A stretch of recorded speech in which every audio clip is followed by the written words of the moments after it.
अपने बेसिक्स पढ़ रहे थे तब अपने बात पढ़े थे हेड ऑफ इनकम, है ना? कितना हेड ऑफ इनकम है? 5। पहला है सैलरी, जो आप कहीं पढ़े नहीं है, पढ़ेंगे। दूसरा है इनकम फ्रॉम हाउस प्रॉपर्टी। तीसरा आपका प्रॉफिट या गेन फ्रॉम बिजनेस या प्रोफेशन, PGBP। चौथा आपने पढ़ते हैं कैपिटल गेन, मतलब कोई एसेट बेच के पैसा हो तो। जो इनकम इन चारों हेड में नहीं आएगा वो जाता है इनकम फ्रॉम अदर सोर्स। तो ये 5वां हेड। आज अपने पढ़ रहे हैं इनकम फ्रॉम हाउस प्रॉपर्टी। एक बात बड़ा मजेदार है, मजेदार ये है कि बाकी चारों हेड में, मतलब सैलरी, PGBP, कैपिटल गेन और इनकम फ्रॉम अदर सोर्स, ये सब में आप कमाओ तब टैक्स लगेगा। आपका कोई कमाई हो तो टैक्स लगेगा, क्योंकि सब्जेक्ट है इनकम टैक्स, तो इनकम पे टैक्स होता है, ठीक है। लेकिन इनकम फ्रॉम हाउस प्रॉपर्टी में कभी कुछ कुछ चीजें ऐसी भी कवर्ड है जहाँ पे इनकम के हिसाब से टैक्स नहीं ले रहा गवर्नमेंट। तुमको कमाई हो रहा हो या नहीं हो रहा हो, गवर्नमेंट बोलता है you are chargeable to tax. ये बात सुन के और लगेगा कि सर आप बोलते हैं कमाने पे सरकार टैक्स लेती है, और यहाँ आप बोल रहे हैं कमाओ या मत कमाओ टैक्स लगेगा। तो यहाँ पर 2 कैटेगरी में बात हुआ। चंद्रलेखा, मेरे पास घर है, हम घर का क्या कर सकते हैं? आप खुद रह सकते हैं। हम खुद रह सकते हैं, यानी सेल्फ ऑक्युपाइड। आराम से सुन, आप एक चीज बोलो, हम उसको एक नाम देगा। तो आप बोले सर आप उसमें खुद रह सकते हो, हाँ, तो वो हो गया सेल्फ ऑक्युपाइड। और क्या कर सकते हैं? किसी को रेंट में दे सकते हैं। इसको बोलते हैं लेट आउट। किराए पे देना मतलब लेट आउट करना, लेट आउट मतलब भाड़े पे देना। तो चलो आप जो बोले उसका एक और नाम दे दिया। हाँ, और क्या कर सकते?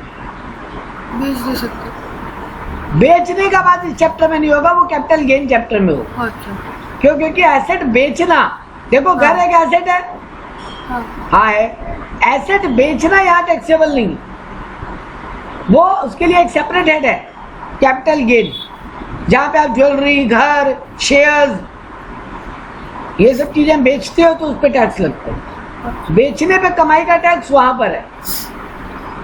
इनकम टैक्स बोलता है देखो तुम बहुत तरीके से कमा रहे हो, हम सब कमाई का अलग अलग हेड बता दिए, तो तुम उस पर्टिकुलर हेड में डाल के देखो कितना टैक्सेबल और कितना छूट, ठीक है, कितना डिडक्शन या एग्जम्पशन और कितना टैक्सेबल।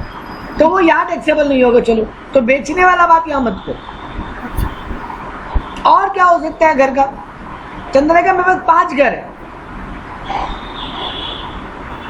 एक में हम रह रहे हैं, एक या 2 किसी को किराए पे दे दिया। अब हम जिसको किराए पे दिया वो क्या कर रहा है मेरे को मतलब नहीं है, नहीं, वो रह रहा है कि वो उसमें बिजनेस चला रहा है, हाँ, उससे मेरे को मतलब नहीं है। हाँ, एक काम हम खुद भी तो अपने घर में अपना बिजनेस कर सकते हैं। हाँ, एक फ्लैट को हम कोचिंग इंस्टीट्यूट बना दिया, या वहां पे ऑफिस खोल दिया, हाँ, या उसको शोरूम बना लिया अपने बिजनेस के लिए, हाँ, या उसको गोडाउन बना लिया। बेटा यहाँ घर मतलब ना वो फ्लैट या बंगलो मत सोचो, एक छोटा रूम भी घर होता है। हाँ, तो रोड साइड पे एक छोटा रूम है, उसको तो दुकान बना ही सकता है, हाँ, वो भी घर है। वो बंगाली काकू वाला जो मोड़ वाला दुकान है वो भी एक घर है। बात समझ में आया? हाँ, तो यानी सर आप उसमें खुद का बिजनेस भी कर सकते हो, है ना? तो पहला ऑप्शन आप हमको दिए सर खुद रह लीजिए, माने सेल्फ ऑक्युपाइड कर लीजिए। दूसरा आप बोले या तो सर आप भाड़ा पे लगा दीजिए, मतलब लेट आउट कर दीजिए। तीसरा आप बोले या तो आप खुद उसमें अपना बिजनेस कर लीजिए, बिजनेस या प्रोफेशन। ठीक बात? हाँ, और क्या कर सकते हैं? मेरे पास 10 घर है, अब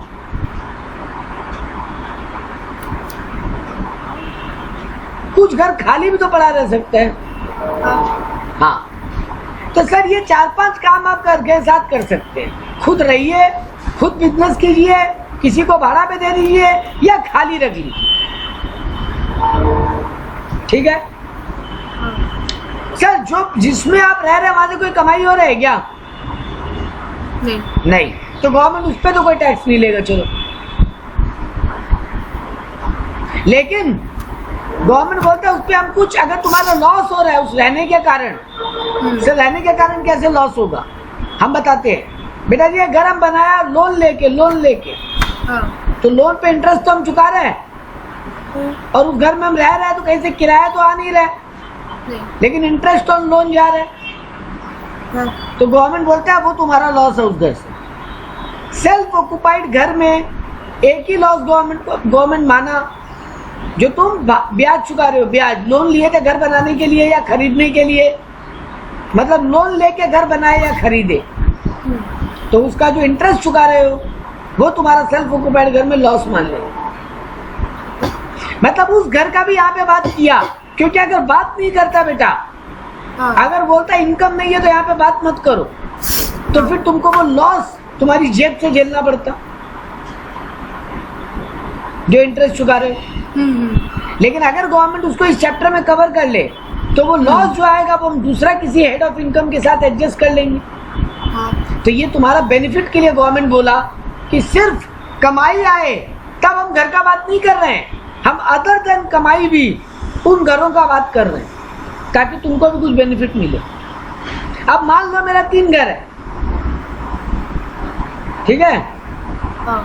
2 घर हम भाड़ा पे दिया, वहां से तो इनकम आ रहा है, हाँ। लेकिन एक घर में हम रह रहे हैं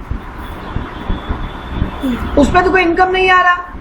नहीं। तो गवर्नमेंट अगर बोल देता ना बेटा कि उस घर का यहाँ बात नहीं करेंगे, तो बात नहीं करेंगे तो उस घर का यहाँ पे कोई कैलकुलेशन नहीं होगा, नहीं। कैलकुलेशन नहीं होगा तो उसका जो हम ब्याज चुकाने का जो लॉस खा रहे हैं वो कहीं एडजस्टमेंट नहीं हो पाता। मतलब फिर गवर्नमेंट क्या बोलता है, 2 घर से भाड़ा आ रहा है उस पर टैक्स दे दो, और जिस घर से कुछ नहीं हो रहा उसको भूल जाओ। तो तुम बोलते हैं ना कि सर ये तो हमारे साथ ज्यादती हो गया। हाँ। हाँ, तो गवर्नमेंट भी बोला हम ज्यादती नहीं करेंगे, हम आपके साथ डिस्क्रिमिनेशन या अनजस्टिस नहीं करेंगे। गवर्नमेंट क्या बोला, उस घर को भी यहाँ कैलकुलेशन में ले लो जो तुम खुद रह रहे हो, और अगर बोला इंटरेस्ट ऑन लोन चुका रहे हो अगर, तो उसको जिस घर से कमाई आ रहा है उस घर के इनकम से एडजस्ट कर लो। मान लो 2 घर से मेरा रेंट आ रहा है 6 लाख साल का, लेकिन इस घर पे हम साल का 1 लाख का इंटरेस्ट भी चुका रहे हैं, हाँ। तो गवर्नमेंट बोला माइनस कर लो, तुम्हारा इनकम 5 लाख है, 5 लाख के हिसाब से टैक्स का बात करो। तो सोचा ना गवर्नमेंट तुम्हारे फायदे का। हाँ, इसीलिए यहाँ पर उस घर को भी ले रहा है जिसपे इनकम नहीं। इसीलिए हम बार बार बोल रहे हैं इस चैप्टर में सिर्फ इनकम पे टैक्स नहीं है, हाउस प्रॉपर्टी पे टैक्स है। तो ये तो हुआ तुम्हारे फायदे का बात। हाँ। अब तुम्हारा नुकसान का भी बात करें, सरकार इतना शरीफ नहीं है सर, सिर्फ मेरा फायदा सोचे, ये हो नहीं सकता। हाँ। सही बात है, एक पॉकेट पे देना और एक पॉकेट से निकालना गवर्नमेंट का काम होता है। तुमको 100 रुपया दे के खुश करेगा तो तुमसे कोई ना कोई तरीके से 70 रुपया वापस भी ले लेगा। हाँ। तो गवर्नमेंट का 70 क्या सर, कई बार 100 रुपया दे के 150 वापस ले लेगा, वो भी हो सकता है। तो पॉइंट इज, गवर्नमेंट यहाँ पे तुम्हारा एक जगह तो फायदा देखा, तो सर मेरे को फंसाया कहाँ पे वो भी बता दीजिए। अब लो एग्जांपल, मेरा कितना घर था, 10 घर। 10। सर 10 में से 1 में आप रह रहे थे, हाँ। 1 2 3 आप जो किराए पे दे के रखे हो वो तो फिर इनकम है, उस पर तो कोई बात ही नहीं करना। हाँ। मान लो 10 में से 6 घर हम रेंट पे दे रखे, तो उससे तो इनकम आएगा, इसमें तो कोई बात ही नहीं करना है आपको। 1 घर में आप रह रहे हो उसका भी कोई बात हो गया। अब बच गया कितने, 3 घर, और 3 में से 1 में हम खुद अपना बिजनेस चला रहे हैं, ऑफिस, शोरूम, गोडाउन, इंस्टीट्यूट, कुछ भी। उस घर का यहाँ पे बात नहीं होगा। गवर्नमेंट बोलता है अगर कोई घर है जिसमें तुम अपना बिजनेस कर रहे हो, उस पर ना कोई छूट है ना कोई टैक्स का बात है, यहाँ पे वो बिजनेस इनकम में जाएगा, वहां बात करेंगे। तो बच गए और 2 घर। हाँ। तो चंद्रलेखा बेटा वो 2 घर खाली पड़ा है, हाँ। खाली पड़ा है तो कोई किराया तो आ नहीं रहा है, नहीं। किराया नहीं आ रहा है तो गवर्नमेंट को उस घर पे ना टैक्स लगाना नहीं चाहिए नियम से। हाँ। बट गवर्नमेंट बोलता है ना मुन्ना ना, दो में से कोई एक और घर को तुम सेल्फ ऑक्युपाइड मान लो, दो में से कोई एक और घर को सेल्फ ऑक्युपाइड मान लो, ठीक है। उससे ज्यादा हम और सेल्फ ऑक्युपाइड मानने नहीं दे। तो मान लो मेरा जो दो घर बचा एक और सेल्फ ऑक्युपाइड हो गया, हाँ, अभी भी एक घर बच गया ना, हाँ, उस एक घर को गवर्नमेंट मानता है deemed to be let out, माने मान लेते हैं तुम भाड़ा पे। हाँ, सर हम नहीं दिए भाड़ा पे, खाली पड़ा है, गवर्नमेंट बोलता है तुम्हारा प्रॉब्लम है, भाड़ा पे दिए हो या नहीं दिए हो। देखो भैया हम दो घर तक की छूट दे सकते हैं, हम दो ही घर को सेल्फ ऑक्युपाइड मानने के लिए अलाउ कर सकते हैं। पहले तो ये एक ही था, 6-7 साल पहले तक एक घर पे ही था, मतलब एक ही घर को सेल्फ ऑक्युपाइड दिखा सकते हो, एक के अलावा और कोई घर है जो खाली पड़ा है उस पर टैक्स दो चुपचाप, मतलब इनकम को एज्यूम करके टैक्स दो। लेकिन अब गवर्नमेंट थोड़ा रियायत किया 3-4 साल पहले, बोला अच्छा ठीक है चलो दो घर को सेल्फ ऑक्युपाइड मान लो, लेकिन दो से ज्यादा घर को हम सेल्फ ऑक्युपाइड मानने नहीं देंगे। अब मान लो मेरा 10 घर है, 4 किराए पे दिया हुआ है, तो वो 4 घर की बात ही नहीं करना, वो तो लेट आउट है, इस पर तो इनकम टैक्सेबल हो गई। सर उसमें तो जेन्युइन बात है, भाड़ा कमा रहे हो टैक्स दो। बाकी बच गए 6 घर और एक में हम बिजनेस चला रहे हैं, उसको भी इस हेड में टैक्सेबल नहीं करना, भूल जाइए सर। बच गया और 5 घर, गवर्नमेंट बोलता है किन्हीं दो को सेल्फ ऑक्युपाइड मान लो, बच गए और 3 घर, गवर्नमेंट बोलता है 3 को लेट आउट मान लो और टैक्स दे दो। मतलब अगर कमाते तो कितना किराया कमाते।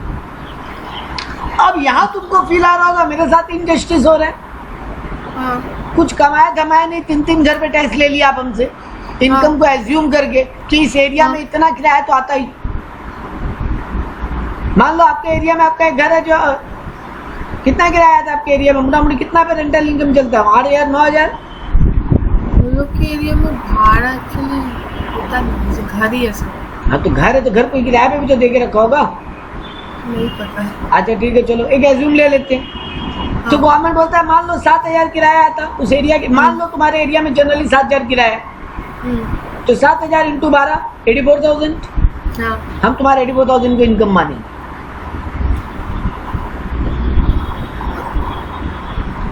अब अगर मन में आ रहा है ना सर ये तो बहुत गलत बात होगी, कमाए धमाए कुछ नहीं यार टैक्स ले लिए, तो गवर्नमेंट एक बात बोलता है तुमको कौन रोका है कमाने से, क्यों खाली रखे हो घर को, भाड़ा तो नहीं मिला तो कमाएंगे कहाँ से? नहीं तुम बोल रहे हो भाड़ा मतलब कोई किराएदार नहीं मिला।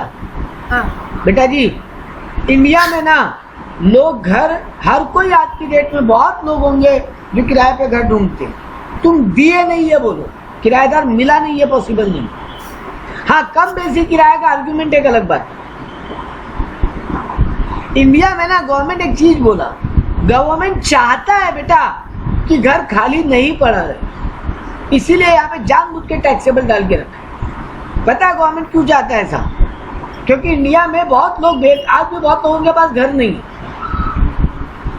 तो गवर्नमेंट चाहता है कि जिनके पास घर नहीं है तुम उनको घर भाड़ा पे दो। अब जब तुमको ये पिन चुभेगा कि बिना कमाए भी टैक्स देना पड़ रहा है, तब तुम क्या करोगे फिर, दोगे किराए पे? यार क्यों खाली रख रहे हैं, बिना कमाए भी टैक्स देना ही पड़ रहा है, इससे कुछ कमाओ, तो तुम कम से कम किराए पे दोगे, और यही सरकार चाहता है।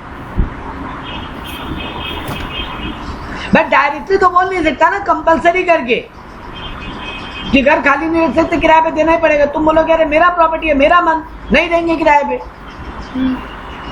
हमको नहीं पसंद है किराएदार घर तोड़ फोड़ देता है, घर गंदा कर देता है, कचरा कर देता है, तो गवर्नमेंट बोलता है देखो हम किसी को कंपलसरी तो बोल नहीं सकते कि घर किराए पे देना ही पड़ेगा।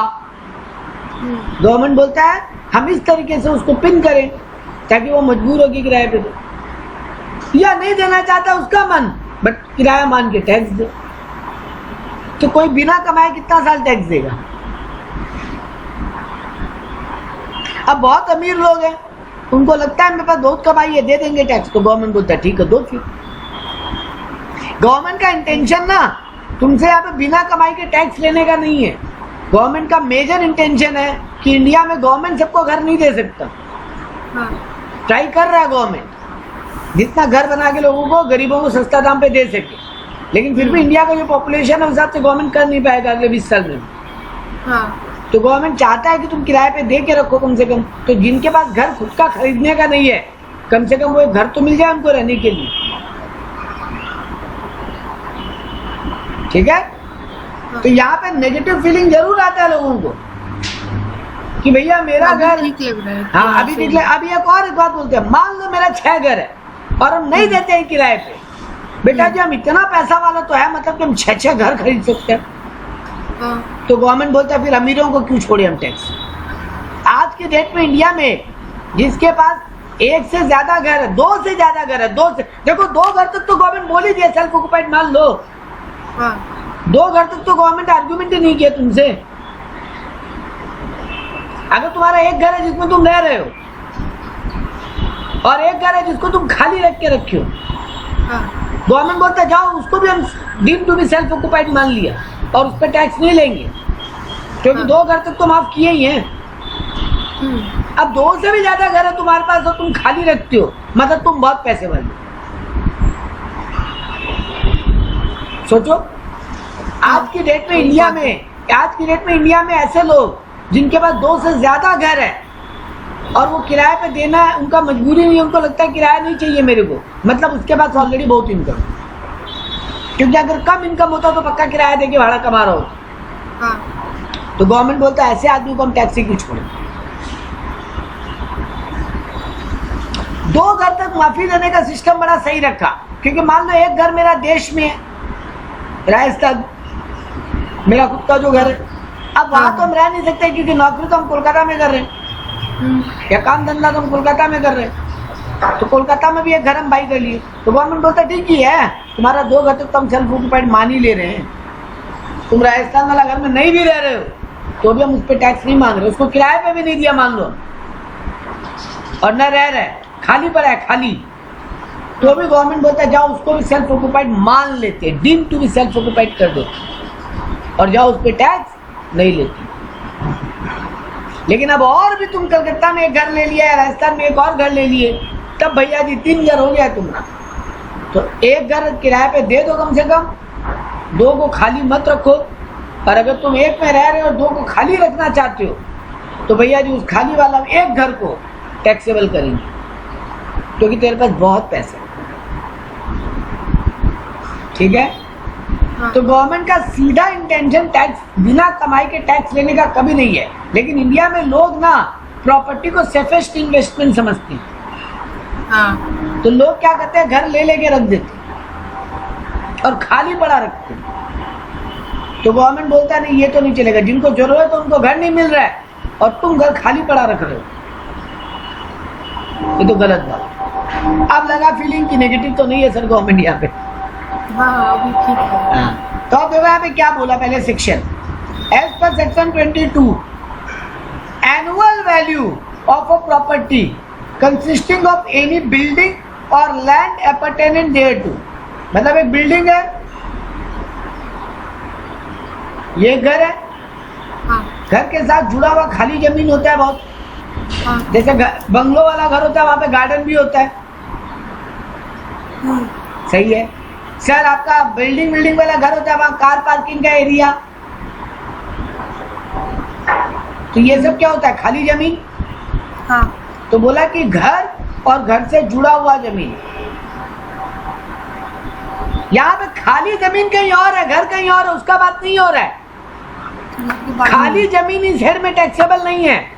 मेरे पास एक खाली जमीन है, खाली जमीन, उस पर कोई घर, गोडाउन, शोरूम, ऑफिस नहीं बनाया हुआ है, वो इस चैप्टर में कवर नहीं हो रहा है, क्योंकि आगे आप हाउस प्रॉपर्टी का मतलब पढ़ोगे, सीधा बता देते हैं कुछ नहीं पढ़ोगे, इतने पढ़ोगे कि 4 दीवार होना चाहिए और रहने लायक होना चाहिए, 4 दीवार और रहने लायक। क्योंकि सिर्फ 4 दीवार तो बेटा मैं प्लॉट ऑफ लैंड के भी साइड में बना ही सकता है, ताकि उसको कवर करने के लिए लोग रखते हैं ना कि कोई घुस नहीं जाए जमीन पे। तो बेटा जी वो 4 दीवार और जमीन का बात नहीं रखी, वो खाली जमीन में तुम रह नहीं सकते। तो यहाँ पे बोला जा रहा है 4 दीवार और रहने लायक हो। ठीक है, लेकिन हम छत नहीं बोला, छत हम नहीं बोला, 4 दीवार और एक छत। सब बिना छत के कोई कैसे रहेगा? ऊपर आसमान खुला रहेगा, उस घर में कोई रह सकता है क्या? नहीं ना। बट गवर्नमेंट बोलता नहीं, हम तो छत का बात नहीं करेंगे, हम सिर्फ 4 दीवार का बात करेंगे। क्यों बताए? नहीं सर गवर्नमेंट बहुत तेज दिमाग का है, इतना तो मानोगे बेवकूफ नहीं है वो लोग। कुछ तो सोचा होगा तभी ये बात बोला। हाँ। बेटा जी ईडन गार्डन बीसीसीआई भाड़ा पे देता है घर। ईडन गार्डन का भाड़ा कमा रहा है वो। हाँ। ईडन गार्डन तो ऊपर से खुला हुआ है। हाँ। बीसीसीआई बोलेगा ईडन गार्डन का भाड़ा पे कोई टैक्स नहीं क्योंकि वो हाउस प्रॉपर्टी नहीं है। अच्छा चलो ईडन गार्डन छोड़ो सर, या तो बहुत बड़ा एग्जांपल ले लिया। आजकल आप शादियों में जब जाते हो, कल ही आप शादी में जाके आए, हाँ। चलो लेटेस्ट एग्जांपल लेते हैं लाइव एग्जांपल। आप कल ही शादी में जाके आए हो, हाँ। जहाँ गए थे वो एक बिल्डिंग था कि उसमें गार्डन भी था, थोड़ा खुला एरिया? नहीं बिल्डिंग। चलो ठीक है, ऐसा शादी में गए हो जहाँ पे एक रूम अंदर शादी वादी हो रहा है, बाहर पूरा गार्डन एरिया है जहाँ पे खाना वाना लगा? हाँ। गए हो? हाँ। हाँ। तो बेटा जी वैसा तो फिर बहुत इंडिया में लोग जगह बना के रखा और भाड़ा पे देते हैं शादी ब्याह के लिए, है ना? हाँ। तो उनका तो सारा इनकम कहाँ जाएगा फिर?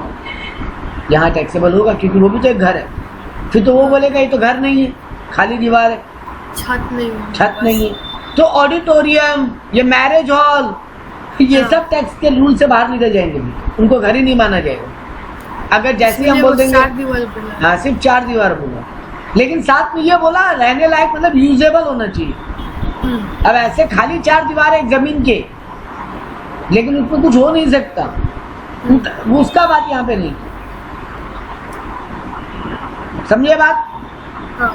मोटा मोटी आज हम आपको ये बताया अभी केवल कि ये चैप्टर डील किस बातों से करें। चलो अब फटाक से स्टार्ट करते हैं। तो देखो क्या बोला सेक्शन 22, बोला एनुअल वैल्यू। एनुअल क्यों बोला सर? इनकम टैक्स में सारा इनकम साल भर का देखा जाए, इसलिए बोला annual value of a property. कौन सा property? Consisting of any building or land अपर्टेनेंट देयरटू। Land अपर्टेनेंट देयरटू मतलब बिल्डिंग से कनेक्टेड लैंड, जिसका एसएससी ओनर है, ठीक है ना? जिसका एसएससी ओनर है, मतलब मालिक भी होना चाहिए। तुम मालिक नहीं हो तो तुम्हारे हाथ में यहाँ पे टैक्स का बात नहीं कर रहे हैं। सब मालिक नहीं है तो हम भाड़ा कैसे कमाएंगे? बेटा हो ही सकता है सब लेटिंग हम तुमको भाड़ा पे दिए और तुम आगे भाड़ा पे दे दिए, तो हम तुमको जो भाड़ा पे दिए वो तो मेरा इनकम फ्रॉम हाउस प्रॉपर्टी होगा, क्योंकि वो मेरा घर है, हम ओनर है। लेकिन तुम जो आगे भाड़ा पे दे के भाड़ा कमा रहे हो, तुमको 10,000 भाड़ा पे दिया, तुम उसको किसी और को 15,000 भाड़ा पे दे दी, तो तुम्हारा ये जो 5,000 का इनकम हो रहा है, वैसे देखा जाए तो तुम भी घर भाड़ा दे के भाड़ा ही कमा रहे हो। तो इस चैप्टर में नॉर्मली टैक्सेबल हो जाते, बट गवर्नमेंट बोला नहीं, तुम ओनर नहीं हो ना, तुम्हारा इनकम फ्रॉम अदर सोर्स मान लेंगे, बट तुम्हारा इनकम फ्रॉम हाउस प्रॉपर्टी नहीं मान सकते। ठीक बात? हाँ। तो यहाँ पे बोला ओनर भी होना जरूरी है, ठीक है? Other than portion of such property he may occupy for purpose of any business or profession carried on by him। हाँ, यहाँ पे किसको नहीं लिया? अदर देन मतलब माइनस किया। देखो किसको माना? बोला कोई बिल्डिंग या लैंड जिसके तुम ओनर और उससे कोई वैल्यू, एनुअल वैल्यू आ रहा है उसका। देखो यहाँ पे इनकम वर्ड यूज नहीं किया अभी तक, एनुअल वैल्यू बोला, क्योंकि गवर्नमेंट बोला नहीं कमा रहे हम तो भी टैक्स लेंगे, ठीक है ना? हाँ, लेकिन किस लैंड को छोड़ दिया? किस घर को या लैंड को छोड़ दिया? जो use for his own business, carried on by him बोला, any business carried on by him, उसको छोड़ के बाकी सबको इस chargeable income tax under head of income from house property. देखो यहाँ पे ये बात हाईलाइट भी किया, it is an exceptional feature of this head. क्या? That actual income from house property, earning capacity of house property is taxable. यहाँ पे एक्चुअल इनकम तो टैक्सेबल तो हो ही रहा है, कमा रहे हो तो, अगर नहीं कमा रहे हो तो अर्निंग कैपेसिटी टैक्सेबल हो जा रहा है। कमा सकते थे तो वो भी टैक्सेबल हो जा रहा है, इसीलिए यहाँ पे बोला एनुअल वैल्यू, खाली इनकम नहीं बोला, एनुअल इनकम नहीं बोला। क्योंकि एनुअल इनकम बोलते ही क्या हो जाता, कमाएंगे तो टैक्स। बट गवर्नमेंट बोला ना बेटा, ठीक है। तो गवर्नमेंट क्या बोला, अदर देन एक्चुअल इनकम, सिर्फ एक्चुअल इनकम नहीं बोला, एनुअल वैल्यू बोला। तो अल्टीमेटली सर क्या बात समझ में आया, एक हाउस प्रॉपर्टी होना चाहिए। हाउस प्रॉपर्टी का मतलब क्या बोला, building or land appertaining to the building. एक ओनर होना चाहिए उस हाउस प्रॉपर्टी का, और बोला वो अपने बिजनेस में यूज नहीं होना चाहिए, ओन बिजनेस में यूज नहीं होना चाहिए। हम जिसको दिया वो बिजनेस करे ना, मेरे को कोई मतलब नहीं। तो ये तीनों केस, ये तीन चीजें जहां जस्टिफाइड हो रही है, उस इनकम को इस साइड में या उस वैल्यू को इस साइड में टैक्सेबल किया। तो अब पहला वर्ड यहाँ पे आया हाउस प्रॉपर्टी। हाउस प्रॉपर्टी किसको बोला, building or land appertaining to. तो उसका मतलब आपको पूरा समझाया। बोला बिल्डिंग मतलब the term house property is not defined income tax. House property का कोई डेफिनेशन नहीं है इनकम टैक्स, लेकिन बहुत सारा कोर्ट का जजमेंट है जिससे ये डिसाइड हुआ कि हाउस प्रॉपर्टी किसको मानेंगे। देखो लॉ कितना बदमाश है, इनकम टैक्स लिखने वाला लोग कितना चालू है। हाउस प्रॉपर्टी का कोई डेफिनेशन नहीं दिया था, क्योंकि अगर डेफिनेशन दे देता तो कोई ना कोई उसमें लूप होल निकाल के उसको हाउस प्रॉपर्टी से बाहर कर लेता और टैक्सेबिलिटी से बच जाता। तो गवर्नमेंट चालू निकला, गवर्नमेंट हाउस प्रॉपर्टी बोला हम समझेंगे, हम देख लेंगे उसको हाउस प्रॉपर्टी मानना है कि नहीं। लेकिन इंडिया में फिर लड़ाई हुआ इस बात को लेके बहुत। अब हर बार डिपार्टमेंट बोलेगा ये हाउस प्रॉपर्टी है और एसएससी बोलेगा ये हाउस प्रॉपर्टी नहीं है, क्योंकि डेफिनेशन कहीं पर नहीं है। तो फिर बहुत सारा कोर्ट का जजमेंट को मिला के एक डेफिनेशन बनाएगी। क्या बोला देखो, land surrounded by wall having roof और नॉट, छत हो या नहीं हो। अरे हो तो अच्छा ही है, नहीं हो तो भी उसको हाउस प्रॉपर्टी माना। तो लैंड सराउंडेड बाय वॉल, ठीक है।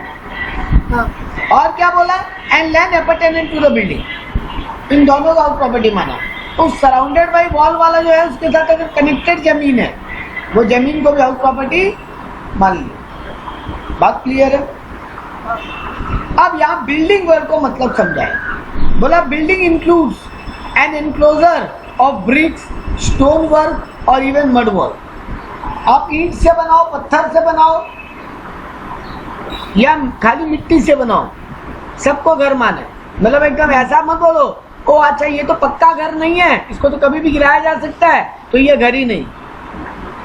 डिपार्टमेंट एकदम क्लैरिफिकेशन दे दिया, तुम ब्रिक से बनाओ मतलब ईंट से, स्टोन से बनाओ मतलब बहुत सारे घर राजस्थान राजस्थान में ना पत्थर से बनता है बड़ा बड़ा, या फिर तुम मड से बनाओ, मड मतलब वो गिल्ला मिट्टी, किसी से भी बनाओ। गांव देहात में जो घर होता है ना मड वाला, जिसको चाहे तो बुलडोजर से एक नॉर्मल धक्का दे तो गिर जाए। गवर्नमेंट बोला हम घर तो मानेंगे, ठीक है।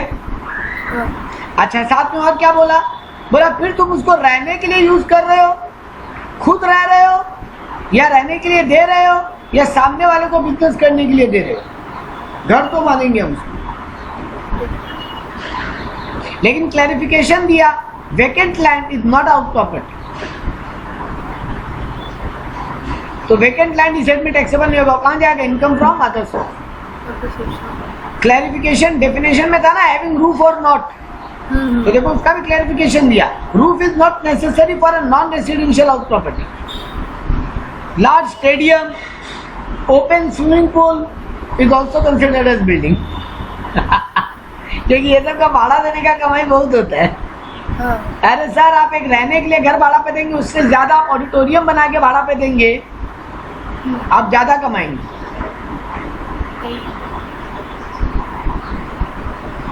ठीक है ना। तो गवर्नमेंट बोला भैया जी सबको हम बिना छत वाला को भी हम घर माने। हाँ लेकिन एक बात बोला, it is a permanent structure. तुम कुछ दिन के लिए बनाए हो, तुम खाली सामान रखने के लिए महीना 2 महीने के लिए अगर बनाते हो।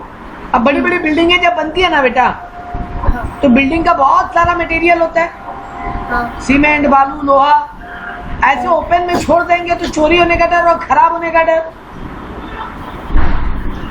है ना। तो लोग क्या करते हैं, एक छोटा सा टेम्पररी हट बना लेते हैं और उसमें एक बार सामान को रख देते हैं और जैसे वो बिल्डिंग बन जाएगा वो टेम्पररी तोड़ देते।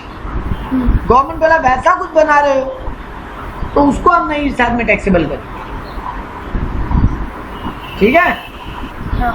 तो बोला it is a permanent structure होना चाहिए, एक तो मतलब लॉन्ग टर्म होना चाहिए और यूजफुल पर्पस। अब हम यहाँ जो बड़ा बात बोला वो सुनना, कई घर बेटा ऐसा भी है जो पूरा टूट फूट चुका है, सिर्फ 4 दीवार है, होता है ना खंडर टाइप का घर। ऐसा बहुत सारा बंगाली बाड़ी देखते हैं अपने इलाका में जहाँ पे बोर्ड लगा रहता है कि मतलब ये बिल्डिंग डेंजरस नेचर का, कभी भी गिर सकता है। वहाँ कोई रह नहीं रहा है, वहाँ कोई रह नहीं रहा है, वो पूरा कचरा हो चुका है टूट फूट के एकदम अंदर से, बट फिर भी 4 दीवार तो है साइड में। तो गवर्नमेंट तो फिर उसको घर मान के टैक्सेबल कर दे जिसका भी वो 4 दीवार वाला है। बट गवर्नमेंट बोला नहीं, अगर वो डेमोलिश्ड है, रूइंड है, इनकम्प्लीट है, हम उसको आउट प्रॉपर्टी नहीं मानेंगे। इसलिए यहाँ पे वर्ड क्या यूजफुल पर्पस होना चाहिए, मतलब यूजेबल कंडीशन में होना चाहिए, ठीक है। हाँ, एक बिल्डिंग में अगर बहुत सारा फ्लैट है तब उसको एक बिल्डिंग माने कि हर फ्लैट को एक घर माने, क्या लगता है? बोलो क्या लगता है? अगर एक बिल्डिंग है उसमें 10 फ्लैट है तो पूरा बिल्डिंग को एक घर माने कि 10 फ्लैट को 10 घर माने? 10 फ्लैट को 10 घर। वेरी गुड, यही बोला। If a building consist of several flats then each flat is considered to be separate house property, ठीक है। और लैंड अपार्टमेंट का मतलब समझाया, car parking area, approach road. अब बड़ा बड़ा जो घर होता है उसमें आने जाने का रास्ता होता है ना, वो भी घर का ही पार्ट होता है, उन्हीं का जमीन है वो। घर का बैकयार्ड, घर का काउंट्री यार्ड, ये ऐसे बहुत सारे गार्डन वाला टाइप का एरिया होता है वो भी। तो अगर वो बिल्डिंग से अटैच्ड है तो उसको भी इसी हेड में इसी हेड में हाउस प्रॉपर्टी मान के टैक्सेबल करें। तो एक बिल्डिंग का मतलब क्लियर, पहला टर्म क्लियर। दूसरा टर्म क्या है आपका? दूसरा कंडीशन क्या है? मतलब एक इस हेड में चार्जेबल होने के लिए क्या क्या कंडीशन है? सकालत हाउस प्रॉपर्टी होना चाहिए, building or land apartment there to. वो बिल्डिंग यूजेबल होना चाहिए, परमानेंट नेचर का होना चाहिए, 4 दीवार होना चाहिए, छत का कोई जरूरी नहीं। मोटा मोटी इतना से काम का बात। दूसरा कंडीशन क्या बोल रहा है? तुम घर का कौन होना चाहिए? जो ये भाड़ा जिसके हाथ में टैक्सेबल करेंगे वो कौन होना चाहिए? ओनर। अब यहाँ ओनर का मतलब समझाए। यहाँ पे पहले बोला annual value of property is assessed और to tax only in the hand of owner. चाहे उसको इनकम मिल रहा हो या नहीं मिल रहा हो, वो घर का ओनर है तो टैक्सेबल होगा। क्योंकि ये बात बोलना जरूरी है, क्योंकि अगर अब 4 घर है आपके पास, 4 में से एक में आप रह रहे हो, 3 खाली रखे हो, तो गवर्नमेंट बोलता है एक को और सेल्फ ऑक्युपाइड मान लो, लेकिन बाकी 2 तो तुम्हारे हाथ में इनकम मान के टैक्स लगा देंगे उस पर। तो इसीलिए यहाँ पे बोला तुम्हारे हाथ में पैसा आ रहा हो या नहीं आ रहा हो, तुम ओनर है तो। Any person other than the owner even though he is in receipt of rent shall not be liable to tax. अब तुम ओनर नहीं हो लेकिन भाड़ा तुम्हारे हाथ में आ रहा है तो हम तुमको ओनर मान के टैक्सेबल नहीं करेंगे। हम ओनर को ही, जैसे मान लो मेरा घर मेरे नाम पे है, हम किराए पे दे रखा है, बट किराया हम अपनी वाइफ के नाम पे लेते हैं। गवर्नमेंट बोलता है बहुत चालू बन रहे हो क्योंकि तुम्हारा बहुत सारा इनकम है, ये घर का भाड़ा भी तुम्हारे इनकम में ऐड करोगे तो इनकम और बढ़ जाएगा, इनकम बढ़ेगा तो टैक्स बढ़ेगा। तुम बुद्धिमानी वाला काम किया, तुम बोला भाड़ा मेरे वाइफ के अकाउंट में दे दो। मेरे मान लो 4 लाख रुपया भाड़ा आ रहा है साल का, वाइफ के हाथ में कोई इनकम नहीं है तो उसके हाथ में 4 ही लाख आएगा क्योंकि उसके हाथ में अकाउंट में दिखा रहे हैं पैसा। 4 लाख तक इंडिया में टैक्स लगेगा नहीं क्योंकि वो रिबेट निकल के 5 लाख के बाहर निकल जाएगी। तो यानी उसको भी टैक्स नहीं देना है और वो इनकम मेरे हाथ में भी टैक्सेबल नहीं हुआ और इनकम भी हो गया। देखो देखो इंडियन लोग कितना चालू है ना। गवर्नमेंट भी इतना चालू निकला शायद। हाँ, गवर्नमेंट उससे ज्यादा चालू शायद नहीं, 100%। गवर्नमेंट क्या बोला रिसिप्ट किसके हाथ में हो रहा है हमको कोई मतलब नहीं, घर का ओनर के हाथ में हम टैक्सेबल करें, ठीक है ना। तो अच्छा ठीक है। और यहाँ पे बढ़िया क्लैरिफिकेशन दे दिया कि अगर ये इनकम फ्रॉम सब लेटिंग है तो is not taxable under this head, क्योंकि इस हेड में तो ओनर के हाथ में टैक्सेबल है ना। हाँ तो ओनर से तुम भाड़ा पे लिया और तुम आगे भाड़ा पे लगा दिए उसको, तो तुम्हारे हाथ में जो भाड़ा आ रहा है वही भाड़ा आ रहा है, वो इस हेड में टैक्सेबल नहीं है। ठीक बात। तो यहाँ पे क्या बोला एग्जाम्पल में, Mr X being a tenant of house property acquired it a monthly rental of 10,000 from Mr Y. तो मिस्टर एक्स खुद एक टेनेंट है, एक घर भाड़ा पे लिया है 10,000 रुपये फ्रॉम मिस्टर वाई, हाँ जो कि ओनर ऑफ द हाउस है, और फिर उसको आगे 12,000 भाड़ा पे लगा दिया। तो ये जो 2,000 भाड़ा ये एक्स्ट्रा कमा रहा है, ये उसका इनकम फ्रॉम अदर सोर्स कहलाएगा, इनकम फ्रॉम हाउस प्रॉपर्टी नहीं। तो मिस्टर वाई को जो 10,000 मिल रहा है वो उसके हाथ में इनकम फ्रॉम हाउस प्रॉपर्टी कहलाएगा। हाँ लेकिन मिस्टर वाई को जो 10,000 मिल रहा है, लेकिन मिस्टर एक्स को जो 12,000 मिल रहा है, उसमें से वो 10,000 अपने एक्सपेंडिचर माइनस करके 2,000 इनकम कमा रहा है। वो 2,000 इसका इनकम फ्रॉम अदर सोर्स में टैक्सेबल। ठीक बात है। हाँ अब आज के लिए आखिरी लेकिन बहुत काम का बात बोला, owner includes legal owner, beneficial owner या फिर डीम्ड ओनर। डिपार्टमेंट बहुत चालू निकला। डिपार्टमेंट बोला नॉर्मली हम ओनर के हाथ में टैक्सेबल करेगा, लेकिन अगर कोई भी ओनर पकड़ में नहीं आ रहा है तो जिसके हाथ में पैसा आ रहा है उसी को ओनर मान लो। मतलब पहले इंस्टेंस में क्या बोल रहा है, मेरी वाइफ को ओनर नहीं मानेगा, भले ही मेरे वाइफ के हाथ में पैसा आ रहा है, बट अगर वो प्रॉपर्टी मेरे नाम पे है, उसका ओनरशिप मेरे नाम पे है, हाँ तो मेरे हाथ में टैक्सेबल होगा। हाँ लेकिन गवर्नमेंट देगा इसमें तो बच सकते हैं। मान लो नीरज वाइफ के हाथ में पैसा ले रहा है और नीरज को पकड़ ही नहीं पा रहे हम लोग, तो क्या करें, उस इनकम पे टैक्स नहीं ले, हाँ वाइफ को मान लेंगे। मतलब पहले केस में ओनर टैक्सेबल, ओनर ना पकड़ा जाए तो beneficial owner taxable. Beneficial owner मतलब जिसको फायदा मिल रहा। इसके अलावा एक और हथियार अपने हाथ में रखा सरकार, उसको बोला डीम्ड ओनर। हमको कुछ नहीं समझ में आ रहा, हम किसी एक को ओनर पकड़ के मान ले, न बेनिफिशियल ओनर पकड़ में आ रहा है, हाँ न ओनर पकड़ में आ रहा है, हाँ तो हम कोई तो रास्ता निकाल ही लेंगे टैक्स लेंगे। तो एक कंसेप्ट अपने हाथ में रख लिया डीम्ड ओनर। कुछ नहीं मिला तो हम इसको ओनर मान लेंगे। ये डीम्ड वर्ड ना टैक्स में बड़ा मजेदार शब्द है। जहां सरकार को कुछ नहीं समझ में आता वहां सरकार मान लेते हैं। मतलब तुम नहीं बता रहे हो, तुम नहीं पकड़ में आ रहे हो, हम कुछ तो एज्यूम करेंगे, चलो हम एज्यूम करते हैं, और हम एज्यूम करेंगे तो हम कुछ भी एज्यूम कर सकते हैं। ठीक ना।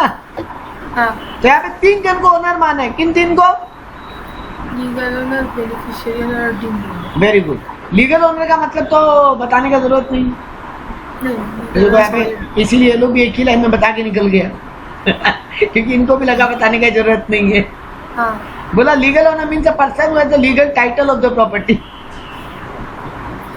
है ना, जिसके नाम पे रजिस्ट्रेशन एक्ट के हिसाब से प्रॉपर्टी रजिस्टर्ड है, लीगल टाइटल है, घर किसके नाम पे है, बस वही लीगल ओनर। बेनिफिशियल ओनर को लोग बोले थोड़ा डिफाइन करो, तो बोला देखो for income tax purpose it is not necessary that property must be registered in the name of SSC if the SSC is enjoying the property as a owner to full extent, he will be liable as a beneficial owner of such property and will be charged under the income tax law। ठीक है ना। हाँ वो अगर full property को enjoy कर रहा है, उसका सारा राइट्स उसके हाथ में है। हाँ हम प्रॉपर्टी वाइफ को गिफ्ट कर दिया बेटा, गिफ्ट, हाँ लेकिन ओनरशिप में नाम चेंज नहीं किया, हाँ तो प्रॉपर्टी का फुल एंजॉयमेंट किसके पास है? लीगल टाइटल मेरे हाथ में, लेकिन फुल हाँ। एंजॉयमेंट वाइफ के हाथ में। वाइफ क्या? तो गवर्नमेंट वाइफ को भी बेनिफिशियल ओनर के टैक्सेबल कर सकती है।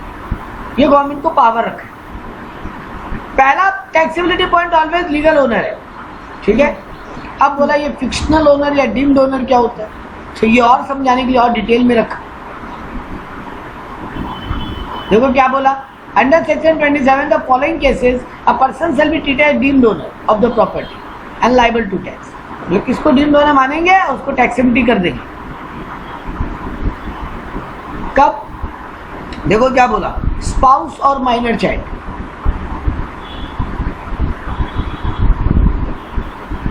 स्पाउस और माइनर चाइल्ड। यही बात वहां पे आपको फंसाया लगा कि अब वाइफ को घर तो दे दिया बट प्रॉपर्टी उसके नाम ट्रांसफर नहीं किया, तो गवर्नमेंट हमको ही डीम डोनर मान लेगा, या मान लो हम लीगली डॉक्यूमेंट उसके नाम ट्रांसफर भी कर दिया, चलो तो अभी लीगल ऑनर कौन? वाइफ। लेकिन गवर्नमेंट देखा कि हम वाइफ तो कुछ भी पैसा नहीं लिया,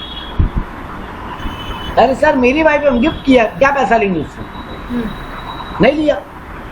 गवर्नमेंट बोलता हमको कोई दिक्कत नहीं है, ओनरशिप ट्रांसफर आसानी से हो गया, कोई दिक्कत नहीं, बट हम तुमको डीम डोनर मानेंगे मिस्टर नीरज, क्योंकि तुम इनएडिक्वेट ट्रांसफर लिए बिना, मतलब एडिक्वेट ट्रांसफर लिए बिना या एडिक्वेट कंसिडरेशन लिए बिना प्रॉपर्टी वाइफ के नाम पे डाल दी।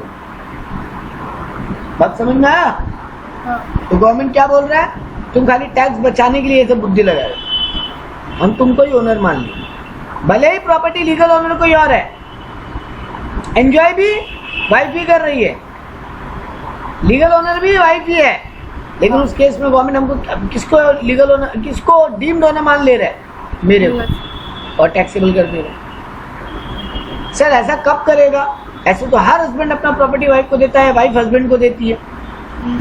गवर्नमेंट बोला बिना कंसिडरेशन के जमा, बिना प्रॉपर कंसिडरेशन। अब ये प्रॉपर कंसिडरेशन मतलब 20 लाख का अगर हम 2 लाख में वाइफ के नाम पे दिखा दिया नहीं चलेगा। स्टैम्प ड्यूटी वैल्यू होता है ना, एक डिपार्टमेंट होता है स्टैम्प ड्यूटी वैल्यू डिपार्टमेंट, वो डिपार्टमेंट उस घर का जितना वैल्यू मान रहा है उसके आसपास का वैल्यू पे अगर ट्रांसफर होता है ना, उतना रुपया लेके हम वाइफ को दे रहे हैं या वाइफ हमको दे रही है, तब फिर ये डीम डोनर का कहानी नहीं आए, क्योंकि पैसा ले लिया ना, तो एसेट बेचना हो गया, एसेट बेचना हो गया तो कैपिटल गेन में टैक्स लग चुका उस पर एक बार। तो गवर्नमेंट ये नहीं कर सकता ना कि एसेट बेचने के नाम पे कैपिटल गेन में टैक्स ले लिया और यहाँ बोल रहे हैं नहीं नीरज तुम ही टैक्सेबल। तो अगर हम प्रॉपर कंसिडरेशन लिए ना वाइफ से, तब फिर ये डीम डोनर का कहानी नहीं आएगा। तो सर आप ये नहीं पढ़ा रहे, आप पढ़ा रहे डीम डोनर का कहानी कब आएगा? तो उल्टा बोल लो, जब अपने वाइफ या माइनर चाइल्ड के नाम पे कोई प्रॉपर्टी है, ठीक है, विदाउट एडिक्वेट कंसिडरेशन। बात समझ में आया? तो देखो यहाँ पे क्या बोला, when an individual transfer out property to his or her spouse.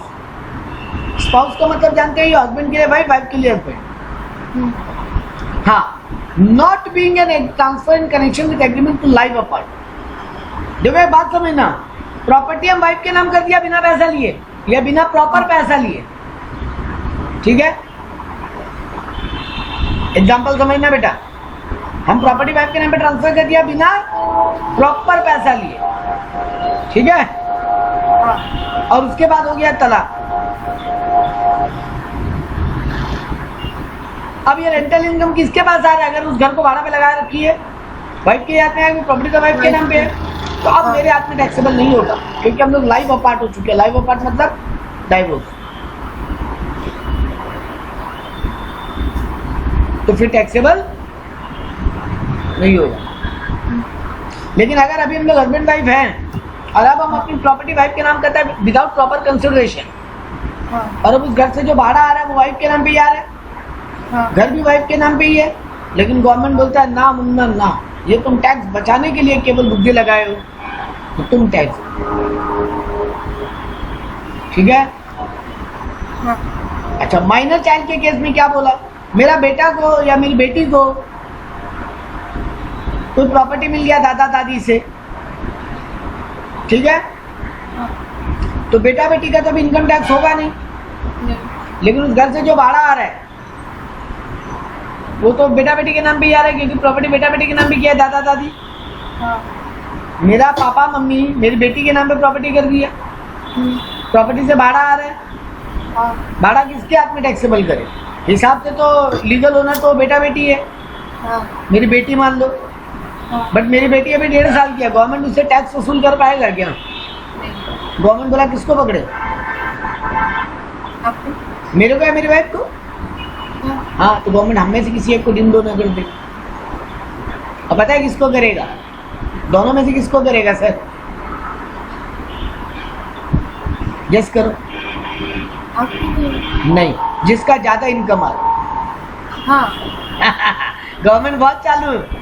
मान लो मेरा इनकम साल का 3 लाख रुपए है, और ये हाउस प्रॉपर्टी से 1 लाख भाड़ा आ रहा है और मेरी वाइफ का इनकम 7 लाख है, तो गवर्नमेंट बोलता है ना ना ना, हस्बैंड नहीं, हस्बैंड या वाइफ दोनों में से जिसका इनकम हाई है उसके हाथ में वो घर का जो 1 लाख रुपया बेटी को इनकम आ रहा है वो ऐड करे, क्योंकि मेरे हाथ में ऐड भी कर दिया तो क्या होगा, मेरा 3 लाख इनकम है, 1 लाख और जोड़ देगा तो 4 लाख होगा, तो फिर भी टैक्स पे नहीं आएंगे। लेकिन मेरी वाइफ का इनकम 7 लाख है, उसके हाथ में 1 लाख ऐड करो तो 8 लाख होगा, वो तो टैक्सेबल में रहेगी। तो गवर्नमेंट को टैक्स लेना है ना बेटा, इतना खेला कर क्यों रहा है सरकार, टैक्स ही नहीं ले रहा हो तो ये डीम डोनर हेन तेन नौटंकी करके फायदा क्या, कौन मालिक, उससे सरकार को क्या करना है, सरकार को तो टैक्स से मतलब है, इनकम टैक्स डिपार्टमेंट को तो पॉइंट इज बेटा जी कि यहाँ पर जिसका इनकम आई होगा उसके हाथ में उसको डीम डोनर मान लेगा। तो अगर हस्बैंड वाइफ के बीच में प्रॉपर्टी ट्रांसफर है विदाउट एडिक्वेट कंसिडरेशन और अब तक लीव अपार्ट नहीं हुआ, एक साथ रह रहे हैं, तो फिर इसको जिसका प्रॉपर्टी जिसको ट्रांसफर हुआ पहले वाले पर्सन को ही डीम डोनर मान लेंगे। लेकिन अगर माइनर चाइल्ड है तो जिस पेरेंट का इनकम आई है उसके हाथ में डीम डोनर मान लेंगे। हाँ, लेकिन अगर वो माइनर मैरिड डॉटर है तो सर पहला बात तो माइनर डॉटर का मैरिड इलीगल है, लेकिन इंडिया में होता तो बहुत जगह। देखो उसको कोर्ट जेल में डालेगा, इलीगलिटी लीगलिटी पे वो अलग मैटर है। इनकम टैक्स डिपार्टमेंट को इस बात से फर्क पड़ता है क्या कि माइनर का शादी क्यों कर दिए, पहले जेल जाओ। इनकम टैक्स डिपार्टमेंट बोलता है जेल में डालने का काम सिविल लॉ और क्रिमिनल लॉ का है, मेरे को यहाँ क्या करना है, मेरे को टैक्स से मतलब है। सही बात। गवर्नमेंट बोलता है लीगलिटी इलीगलिटी बाहर में गया, इलीगल इनकम में भी टैक्स है इंडिया में ना, पढ़े थे जब लास्ट ईयर बेसिक पार्ट पढ़ रहे थे। गवर्नमेंट लीगल इलीगलिटी नहीं देखेगा, तुम ड्रग्स बेच के पैसा कमाए इलीगली है, बट इनकम पकड़ा गया टैक्स तो नहीं। ना बाद में वो अलग बात, तुमको कोर्ट ऑफ लॉ इस बात के लिए जेल में डालेगा, ठीक है। तो पॉइंट इज यहाँ पर बोला कि अगर माइनर मैरिड डॉटर है तो फिर पेरेंट के हाथ में क्लबिंग नहीं होगा, पेरेंट के हाथ में टैक्स ऐड नहीं होगा, पेरेंट को डीम डोनर नहीं माना जाएगा, क्योंकि मैरिड हो गया ना तो उसका लीगल गार्जियन उसका हस्बैंड हो गया। अब यह बहुत मजेदार ट्विस्ट डालते हैं आज के लिए, लास्ट पॉइंट पे छोड़ेंगे ही, बहुत मजेदार ट्विस्ट। मान लो माइनर है, जो मेरी बेटी माइनर है, मान लो मेरी बेटी 14 साल की है, हम उसका शादी कर दिया किसी से, तो हिसाब से तो अब वो मैरिड डॉटर होगी, माइनर मैरिड डॉटर, तो उसका उस घर से जो भी भाड़ा आ रहा है मेरे हाथ में क्लबिंग नहीं होगा, मेरे हाथ में डीम डोनर नहीं माना जाएगा, उसका हस्बैंड माना जाएगा। उसका हस्बैंड भी माइनर है तो तब कहाँ जाएगा? सोचो सोचो, बहुत मजा आएगा। 2 मिनट और है, कहानी समझे? मेरी बेटी 14 साल की, उसको एक घर से भाड़ा आता है, जब तक वो मेरी बेटी थी उसका हम डीम डोनर हो जा रहा था उस घर का। लेकिन जैसे उसका शादी कर दिया हम किसी और से, उसका हस्बैंड डीम डोनर होगा, क्योंकि वो तो माइनर है, माइनर का इनकम डीम डोनर के हाथ में टैक्सेबल होता है। लेकिन यहाँ तो हस्बैंड भी माइनर है, तो हस्बैंड का जो very good, very good, perfect, 10 on 10 answer बेटा, हस्बैंड का जो लीगल गार्जियन एकदम। क्योंकि सर नॉर्मल लॉ क्या, लॉजिक क्या बोलता है कि वो हस्बैंड का जो माइनर इनकम आता है वो तो उसके पेरेंट के हाथ में टैक्सेबल होना चाहिए। तो यहाँ पे जो उसकी वाइफ का इनकम उसके हाथ में आएगा, तो उसका इनकम भी फिर उसके पेरेंट के हाथ में चला जाएगा पूरा का पूरा। सही जवाब। ये केस लॉ में फंसाता है, आप सही आंसर दो। लेकिन यहाँ पे एक बात बोल दिया था, अगर हम ये ट्रांसफर विदाउट एडिक्वेट कंसिडरेशन कर रहे हैं तभी बात हो रही, अगर हम प्रॉपर पैसा लेके ट्रांसफर करता तो फिर जो लीगल ओनर है वही टैक्सेबल। मतलब मेरी बेटी को हम एक घर बेचा, मेरी बेटी से हम प्रॉपर पैसा लिया, तो फिर हम भले वो मेरी बेटी माइनर है तब मेरे हाथ में टैक्सेबल नहीं होगा। सर बेटी पैसा दी कहाँ से? हो सकता है मेरी बेटी को स्किल से पैसा कमाती हो, मेरी बेटी मान लो 10-12 साल की इंडियन आइडल में गई, 1 करोड़ जीत गई, कोई रियलिटी शो में गई, डांस रियलिटी शो में पैसा जीत गई, तो उसका स्किल से पैसा हो गया ना। तो इंडिया में ये थोड़ी ना बनाए कि माइनर स्किल नहीं कर सकता, कर ही रहे सर, बहुत सारा singing reality show, dancing reality show चलता है जहाँ पे माइनर लोग भी आते हैं और कमाते हैं। मेरी बेटी बहुत अच्छी सिंगर है, एरिया में स्टेज परफॉर्मेंस होता है, जाती है, एक बार कोई स्टेज पे जाती है 5,000-10,000 रुपये का कमाई आता है, साल में ऐसा उसको 10-20 जगह प्रोग्राम करने मिल जाता, कमा लेती है साल का 1-2 लाख रुपये। खर्चा उसका पूछा नहीं, वो पैसा जुड़ती जा रही है।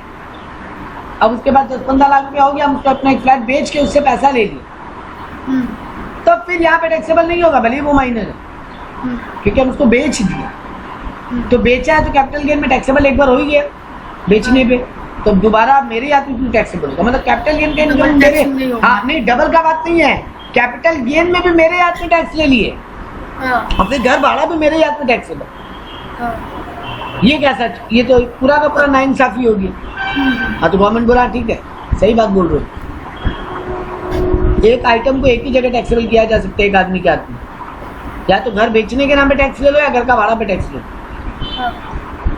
तो ठीक है, तब नहीं। लेकिन अगर विदाउट एडिक्वेट कंसिडरेशन है तो हाँ, तो देखो यहाँ पे इसीलिए ये बात समझा के एग्जांपल में छोड़ दो। आपको यहाँ बोला Mr X transfer is house property worth ₹5 lakh to Mrs X out of love and affection. In such a case, though Mrs. X is the legal owner, but Mr. X will be liable tax as a deed of owner of house property. In case of transfer to spouse, marriage should subsist on both the days. ये बड़ा मजेदार example है, सुनना बहुत मजा आएगा। मेरा दूसरा क्लास आया नहीं, आज अपना क्लास थोड़ा बढ़ा लेते हैं, कोई दिक्कत, कोई अभी तक आया ही नहीं, हम क्लास चलाए जा रहे इसीलिए। तो यहाँ पे क्या बोला, बड़ा मजेदार एग्जांपल दिखाते हैं, सुन के हंसी भी आएगा लेकिन क्रिस्टल क्लियर हो जाएगा ब्रेन में एक बार। मान लो 2 जन का एंगेजमेंट हुआ, एक लड़का और एक लड़की, उनका एंगेजमेंट हुआ। एंगेजमेंट होते ही उनको क्या बोला जाता है, फियांसे। तो हम अपनी फियांसे को एक घर ट्रांसफर कर दिए बिना पैसा लिए, बिना एडिक्वेट कंसिडरेशन लिए। अब हो गया शादी, शादी के बाद उस घर से भाड़ा का कमाई आना स्टार्ट। अब बोलो मेरे हाथ में वो इनकम डीम्ड होने के रूप में मेरे हाथ में टैक्सेबल होगा कि मेरे वाइफ के हाथ में टैक्सेबल? आपके हाथ में टैक्स नहीं होगा, क्योंकि यहाँ पे एक लाइन ध्यान से दौर से पढ़ो, marriage should subsist on both the days, that is on the day of transfer as well as on the day when income arrives. Next दिन वाइफ हुआ तो fiancé is not a relation. हाँ, law की नजर में ना fiance mean spouse नहीं है, और यहाँ बोला ट्रांसफर टू स्पाउस, की वर्ड यही है, स्पाउस। तो जब हम उसको घर ट्रांसफर किया, क्या वो मेरी स्पाउस थी? नहीं। और इंडिया में फियांसे कोई लीगल एग्रीमेंट नहीं है। मैरिज में आप लीगल एग्रीमेंट साइन करते हो ना, मैरिज का वो सर्टिफिकेट होता है, लेकिन फियांसे होने का कोई सर्टिफिकेट नहीं बनता। ठीक है, अब उल्टा लो, हम अपने वाइफ घर को जब घर ट्रांसफर किया तब वो मेरी स्पाउस है, और बिना एडिक्वेट कंसिडरेशन के ट्रांसफर किए। अब जब इनकम आने लगा तब वो मेरी वाइफ नहीं है। अब जब वो इनकम आएगा, मान लो तब डाइवोर्स हो चुका, तब वो जो इनकम आ रहा है वो इनकम किसके हाथ में टैक्सेबल? आपके हाथ में नहीं, क्योंकि क्या बोला, स्पाउस है तब वो मेरी, जब इनकम आ रहा है स्पाउस तो नहीं है ना। तो फिर तो यहाँ पे यही बात बोला, जब घर ट्रांसफर हो तब भी और जब इनकम आ रहा हो तब, दोनों सिचुएशन में अगर स्पाउस का रिलेशनशिप है तो ही डीम्ड ओनरशिप माना जाएगा, वरना फिर कुछ कर नहीं सकते। अब घर तब ट्रांसफर किया जब वो मेरी वाइफ नहीं थी, तो अब वाइफ है तो क्या हुआ?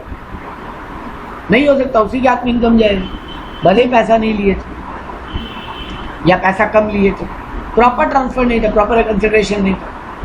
उल्टा बोल दो, सर जब घर ट्रांसफर हुआ तब रिलेशनशिप है, लेकिन जब कमाई आ रहा है तब हस्बैंड वाइफ नहीं है, तो भी गवर्नमेंट कैसे मेरे हाथ में टैक्सेबल कर सकते हैं? नहीं कर पाएगा। ठीक बात। तो ये था इसका महान वाला बात जो काम आएगा। बोला ट्रांसफर मस्ट बी स्पाउस और minor child other than married daughter, transfer must be without adequate consideration. तभी ये 2 कंडीशन अगर सेटिस्फाई होगा तभी डीम्ड ओनर का कहानी आएगा ना, वरना नहीं है।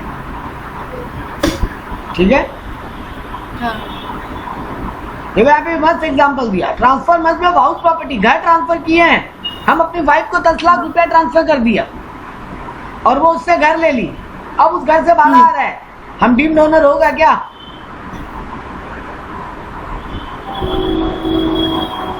बोलो बोलो। एक बार मैं बोली। हम अपनी घर को 10 लाख, अपनी वाइफ को 10 लाख रुपया दे दिया, हाँ वो 10 लाख रुपया से घर खरीदी, हाँ अब उस घर को भाड़ा पे लगाई और वहां से भाड़ा का अर्निंग की, क्या वो अब वो जो भाड़ा आ रहा है वाइफ को, वो मेरे हाथ में डीम्ड ओनर होगा क्या? नहीं होगा, क्योंकि सर जब ट्रांसफर हुआ तब घर नहीं है, यहाँ पे घर वाइफ को ट्रांसफर का बात हो रहा है। हाउस प्रॉपर्टी स्पाउस या माइनर चाइल्ड को ट्रांसफर हो रहा है विदाउट एडिक्वेट कंसिडरेशन। एक लैंग्वेज में याद करो, हाउस प्रॉपर्टी होना चाहिए जो कि स्पाउस या माइनर चाइल्ड को ट्रांसफर हो रहा है विदाउट एडिक्वेट कंसिडरेशन। तो स्पाउस होना जरूरी है या माइनर चाइल्ड होना जरूरी है? बिना कंसिडरेशन या बिना एडुकेट कंसिडरेशन के ट्रांसफर हो रहा है वो भी जरूरी है। और एक घर होना चाहिए इस चैप्टर के हिसाब से, घर ट्रांसफर हो रहा है, घर, पैसा नहीं। हाँ, तो यहाँ भी टैक्सेबल नहीं हो पाएगा, ठीक है सर। डीम्ड ओनर में नेक्स्ट डीम्ड ओनर किसको माना? Holder of an impartible estate. एक घर है, एक पापा 2 बेटों के नाम पे घर छोड़ के गए और घर को अलग अलग नहीं किया जा सकता, और वो पूरा घर भाड़ा पे लगा के रखे, तो उससे जो भाड़ा आ रहा है वो किसके हाथ में टैक्सेबल, किस बेटे के हाथ में? जिसका इनकम ज्यादा है।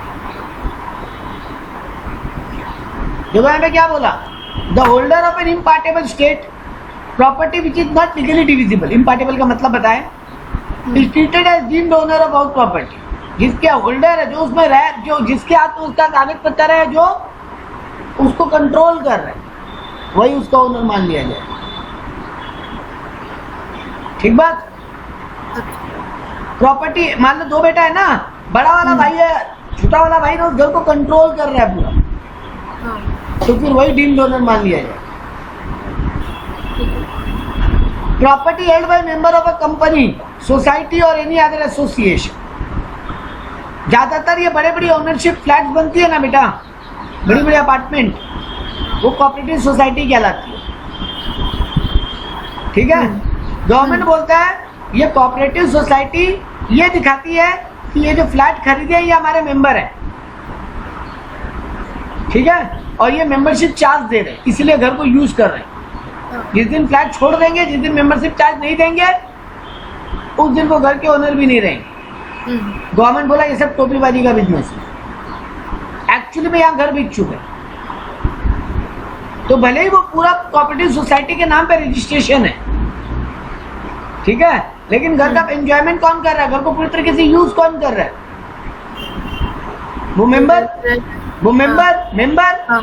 तो भैया वो मेंबर को ओनर मानेंगे, उसी को टैक्सेबल करेंगे, ठीक है। तो बोला एसएससी अगर मेंबर है किसी कंपनी, कोऑपरेटिव सोसाइटी या सोसाइटी या एओपी का, और उसको कोई भी बिल्डिंग या कोई लैंड लीज पे या अलॉटमेंट हो रहा है रहने के लिए, और वो मेंबरशिप फीस के नाम पे पैसा दे रहे हैं, तो भैया ये मेंबरशिप फीस टोपीबाजी है। अब मान लो हम घर में रह रहे हैं, जो फ्लैट में हम रह रहे हैं इसका तो कोऑपरेटिव सोसाइटी है, तो ये बिल्डिंग तो सोसाइटी के नाम पे रजिस्टर्ड हो गया।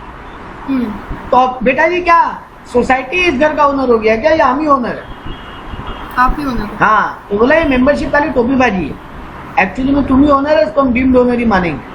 भले पेपर पे नाम कोऑपरेटिव सोसाइटी का है या उस कंपनी का है या उस एओपी का है, गवर्नमेंट बोलता है हमको कोई फर्क नहीं पड़ता, तुम एंजॉय करो, तुम डीम्ड ओनर। क्लियर है बात? फिर बोला person who acquired a property under 53 of transfer of property act. तुम कोई पार्ट परफॉर्मेंस कियो और घर का पूरा राइट एंजॉय कर रहे हो, मतलब हम मान लो तुम्हारे घर का 30 लाख वैल्यू है, हम तुमको 15 लाख दे दिया या 18 लाख दे दिया, मतलब बाकी पैसा हम तुमको बाद में देगा। तो बेटा जी एक बात बताओ, ये पैसा हम बाद में देगा तो अभी तुम हमको लीगल ओनर तो नहीं बनाए होगे? जब तक पूरा पैसा तुम्हारे हाथ में नहीं आएगा तुम हमको लीगल ओनर बनाओगे क्या? नहीं। तो गवर्नमेंट बोलता है कि भले लीगल ओनर चंद्रलेखा है, लेकिन हिसाब से पार्ट परफॉर्मेंस तो नीरज कर ही दिया है, और नीरज प्रॉपर्टी को एंजॉय करना स्टार्ट कर दिया, रिटेन कर लिया अपने पास, चाबी ले ली है, तो भैया नीरज को डीम्ड ओनर मानेंगे, नीरज ही टच। क्लियर है बात? लास्ट बोला लीज ऑफ अ बिल्डिंग, अगर हम बिल्डिंग किसी को लीज पे दे रहे हैं, लीज पे, लेकिन लीज पीरियड 12 साल से कम का होना चाहिए, तो जिसको लीज पे मिल रहा है,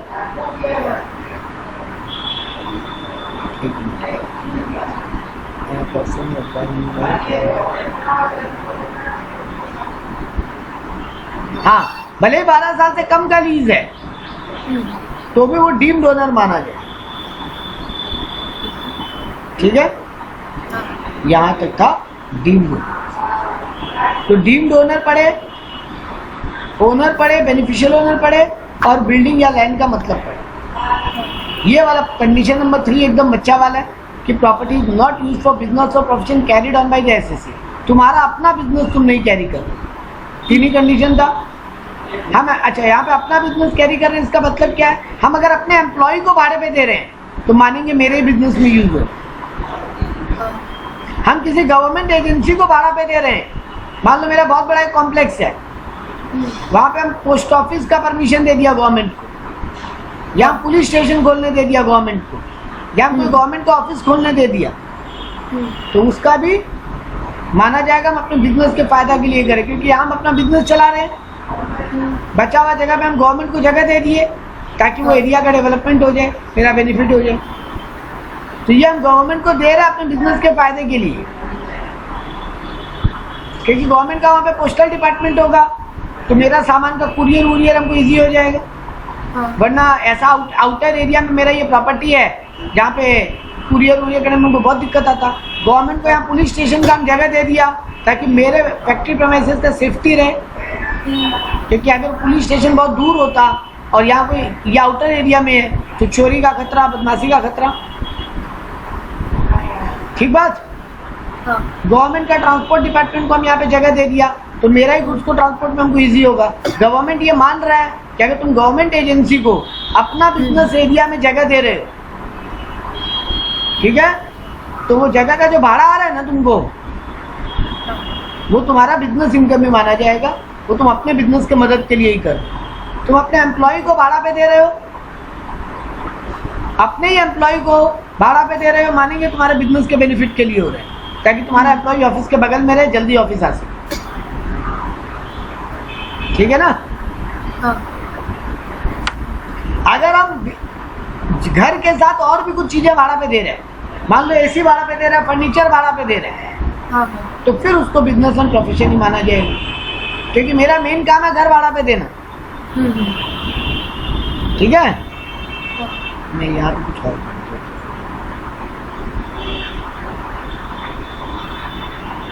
हाँ वही है, ठीक है, कुछ एंसिलरी हम भाड़े पे दे रहे हैं जो मेरे बिजनेस के ही काम आएगा, तो फिर वो भी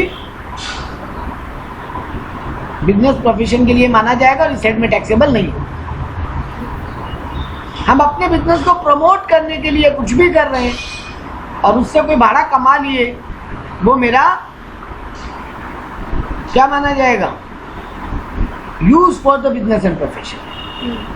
भले ही भाड़ा कमा रहे हैं प्रॉपर्टी से, लेकिन वो बिजनेस के फायदे के लिए कमा रहे हैं। भले उससे मेन भाड़ा कमाना मेरा मेन मोटो नहीं है, मेरा मेन मोटो है कि मेरा बिजनेस का हेल्प हो जाएगा। बताइए, एम्प्लॉइज को भाड़ा पे देते हैं ना, नॉर्मली अगर हम बाहर वाले आदमी को भाड़ा पे देते तो हम 15,000 18,000 भाड़ा लेते हैं, बट अपने एम्प्लॉइज को सर्वेंट क्वार्टर दे दिया रहने के लिए वहीं पे, उससे हम 2, 3, 4, 5,000 भाड़ा लेते हैं। तो यहाँ मेरा भाड़ा कमाने का मोटो है नहीं, भाड़ा कमाना होता है हम बाहर वाले को देते हैं।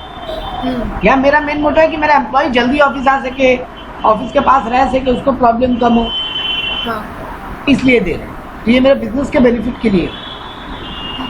ठीक है, यहीं पे स्टॉप करेंगे, फिर नेक्स्ट क्लास में स्पेशल केसेस और कैलकुलेशन वाला पार्ट स्टार्ट करेंगे।